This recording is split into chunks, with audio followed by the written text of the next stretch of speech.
Well, the eagle has landed. The deed is done.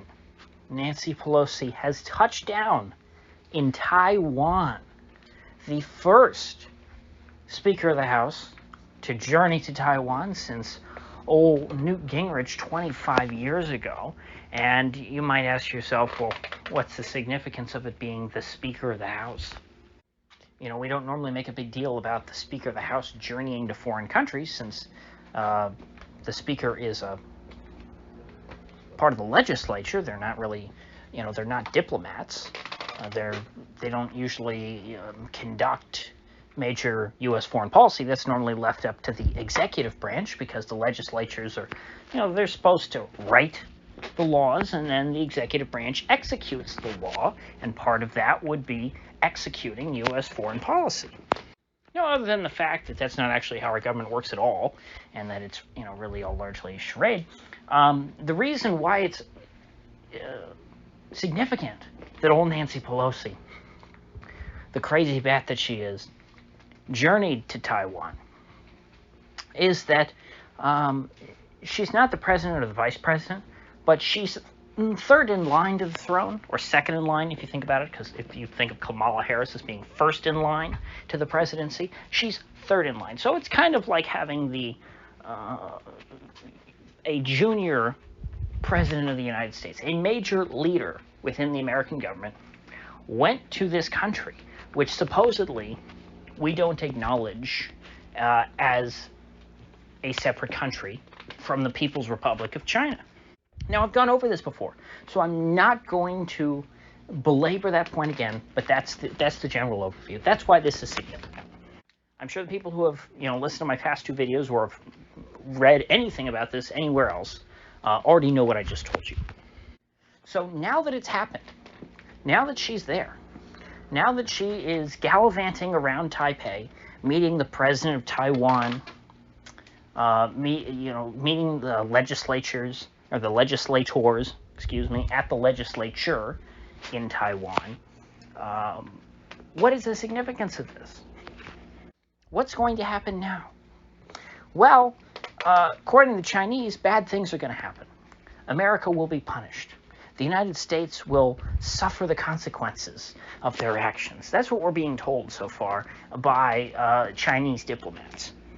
Now, in terms of what's being done affirmatively, so far, the Chinese did not shoot down Nancy Pelosi's plane, which, you know, I thought that was a bit of a far-fetched threat to begin with. I mean, they did basically imply that, but they didn't directly say it, and they did say it through their propaganda arm, the former editor of the Global Times.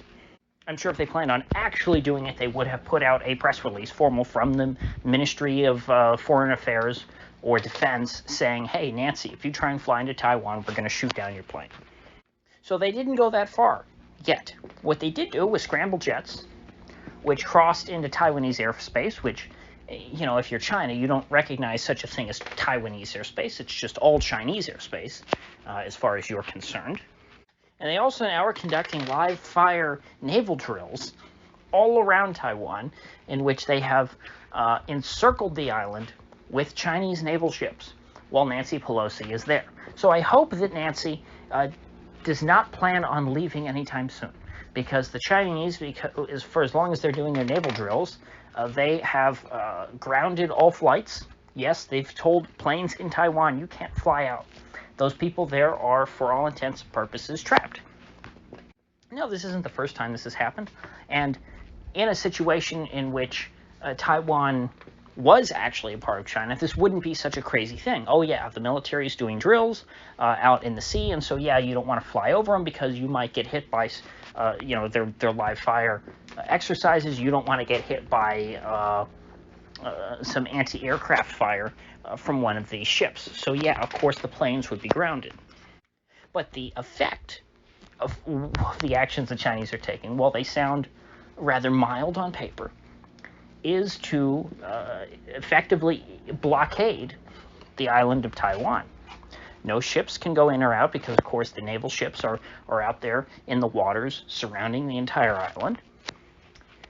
You don't want to sail your freighter through those waters while they're doing an exercise and have them shoot you. I mean, it would be like going for a hike on a U.S. Air Force bombing range.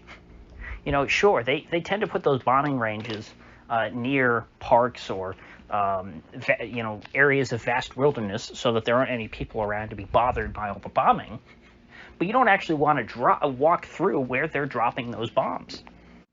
So, in effect, as of right now, Nancy Pelosi is a prisoner of the People's Republic of China. Now, do I think that China is going to, you know, tighten the noose around Taiwan right now and completely blockade them and keep Nancy Pelosi there, you know, until further notice, you know, and use her as a bargaining chip? No, I don't think that that's what's going to happen. But what they're doing is they're engaging in a show of force. The drill they're conducting is basically a drill on surrounding, blockading, and sieging, or conducting a siege of Taiwan. And this would probably be the most effective way for China to capture the island. They don't want to, you know, go full, you know, invasion of Normandy. You know, that, if you remember, if you've ever seen, you know, any movie about D-Day or seen any footage, it was very bloody. There was a lot of casualties. It wasn't fun. You didn't want to get off of one of those landing vehicles and charge up on the beach because you were walking into a buzzsaw. And the Chinese might face something similar if they tried to invade Taiwan. And so the easier thing would be just to surround the island, cut it off, don't let any planes in or out, and don't let any ships in or out. Just cut them off and say, hey, we're going to sit here and wait until you're ready to surrender. It's the same thing that the Ruskies are doing, you know, in Ukraine. They surround one of these cities that they want to capture. They cut off the Ukrainian troops from, you know, food and ammunition, and eventually the Ukrainians have to surrender because they're out of supplies. Sieges were conducted back in the day in Europe because they worked. Well, and I'm sure other places in the world, I'm sure sieges were common, you know, around the same period in China. And so, you know, you as a city were incentivized to build your city as a fortress. You wanted to have stockpiles of food and ammunition in case you were ever under siege, because you wanted to be able to wait out your aggressors. But in the case of Taiwan, they're not going to be able to wait out China forever. China is a big country with a lot of resources, and they will be able to eventually starve out Taiwan. That's the message that China is trying to send right now. And by doing it while Nancy Pelosi is present, they're trying to send the signal that she is powerless, which she is. She cannot do anything about it. And she will take that message with her back to Washington. She will transmute that message, to borrow a phrase from Dmitry Medvedev, not to Vladimir, but to Joe Biden, Kamala Harris, and all the people who really, you know, are running things behind the scenes. You know, the White House Chief of Staff, what's his name? The National Security Advisor. Ron Klain and Jake Sullivan, those were the names I was trying to think of. She'll say to them, you know, gee, those Chinese, they don't have, you know, a massive navy. They couldn't come and, you know, launch an amphibious invasion of North America, no. But they have enough ships to blockade Taiwan and to starve them out. And there's nothing we can do about it. Because if we try to fly planes in there, you know, kind of like the Berlin airlift, they could just shoot them down. And maybe they wouldn't. Maybe in the beginning what the Chinese would do is they would only blockade by sea. Don't let any ships in or out. So it would make it very difficult to conduct commerce. But the U.S. could, you know, maybe they would let the U.S. do a Berlin airlift style, you know, campaign where they're flying planes in and out of there, spending, you know, billions and billions of dollars in transportation costs to fly supplies into Taiwan and fly goods back out of Taiwan, rather than putting them on ships, which is infinitesimally cheaper. To be honest, that in and of itself might be enough for China to weaken Taiwan. I think that would be actually a smart first step, because it's no different than the American embargo on Cuba. I've made the analogy between Cuba in the United States and China and Taiwan before. Of course, Taiwan is far more precious to the Chinese than Cuba ever would be to Americans. And by that I mean the average American. I would actually venture to guess that a Cuban American would be much more passionate, about what happens with Cuba than, let's say, the average Chinese person. Their feelings towards Taiwan. But again, I don't want to get off into the weeds about that. The point is, these are both islands. They are both in opposition to their very, very big superpower neighbor. And that neighbor has the power to put the screws to those unruly islands if they want to. Now, the U.S. embargo of Cuba was not effective in achieving regime change in Cuba. No, not at all. But I think that there are a few people who would argue that Cuba is not poor, much poorer than it otherwise would be, were the embargo to be lifted entirely and never have been in place. They denied Cuba access to the American market, and a full Chinese blockade of Taiwan would be even more devastating to Taiwan than the American embargo on Cuba, because America has not interfered with Cuba doing business with other countries like Venezuela or the Soviet Union, or really anybody else, to my knowledge. But if China wanted to run a naval blockade of the island of Taiwan and hold it there, I think that they probably have the resources to maintain that indefinitely, because what else is the Chinese Navy doing, let's be honest. And Taiwan then would be unable to, conduct imports and exports, which is how you survive as an island. You can't support a massive population of millions of people living on an island without a lot of trade. You have to be constantly importing and exporting, whatever you can. You need a complex economy to support that many people. Now, if Taiwan were a primitive, settlement of subsistence farmers, they'd probably get along just fine under Chinese blockade. They'd be able to hold out because they were self-sufficient. They grew their own food, and maybe they would have trouble with fuel. They'd run out of oil or something like that. They wouldn't have electricity, but they'd probably be able to survive. But Taiwan, as it is now, it is one of the most advanced societies, in the world. It's up there with Korea and Japan and Singapore and the richest parts of China, Western Europe, the United States. And so it would not be able to endure even a simple naval blockade. The Chinese would not even need to shoot down these American planes conducting their airlift into Taiwan, because it wouldn't be as simple as the Berlin airlift, which, by the way, didn't last forever, because the Soviets eventually gave up. Because they realized that, the Americans had the resources to continue the Berlin airlift, so the Soviets said, what, why bother? We'll just let you take your trains through. But Taiwan, on the other hand, has a lot more people than Berlin did. West Berlin, at that. Not even the entire city of Berlin. West Berlin, we're talking about supplying Taipei as well as the rest of the island, and conducting both import and exports. I'm sure that West Berlin was not exporting a lot of goods back in the the 1940s or 1950s, whenever the Berlin airlift took place. I think it was late 40s. It wasn't into the 50s. So I would say we're learning a lot by seeing the actions that are taken by China. I mean, I think that this is enough. The Chinese are still saying, "Oh, you'll see, we're gonna take serious actions." More than that. I mean, I think they summoned the U.S. ambassador so they could scold him and give him a dressing down, as they would say in certain circles.